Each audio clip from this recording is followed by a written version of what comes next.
Programang ito ay rated SPG, striktong patnubay at gabay ng magulang ang kailangan. Malakas nga ang pakiramdam ni Lucy na ginagayuma nga ni Farah ang kanyang asawa na si Darius dahil na nagkita nga sila ay nagtataka nga siya na pumapanig nga itong si Darius dito nga kay Farah na alam naman ni Lucy na kinasusuklaman nga ito ni Darius dahil na rin sa mga kasamaan nito. Kaya ngayon ay nagulat nga itong si Lucy at lumapit nga siya dito kay Apo Berta at walang ibang maisip itong si Apo Berta kundi ay ginayuma nga itong si Darius ni Farah. Pati ba naman ito ay naisip rin ni Farah ni Lucy at paano raw ito nalaman ang panggagayuma. Ito ay dahil na rin sa inangan nito ni Farah na si Belen dahil marunong nga itong manggayuma dahil na rin ay tinuruan nga ito ng kanyang asawa.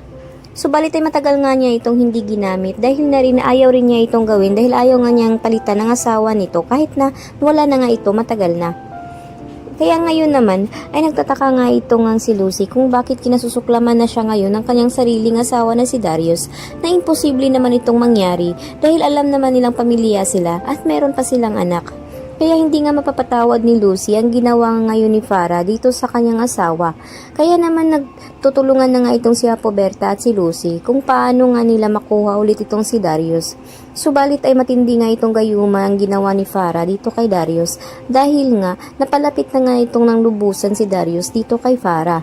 Kaya naman nagtataka nga sila kung bakit at ano raw ang gayuma na ginagamit nga nito ni Farah. Dahil nahihirapan nga umanong magtanggal itong si Apo Berta. Kaya't nakita nga nila itong suot-suot na kwintas nga nito ni Farah. At alam ni Lucy na yun raw umano ang dahilan kung bakit nagayuma nga itong si Darius. Kaya't nais nga nila itong kunin sa kanya.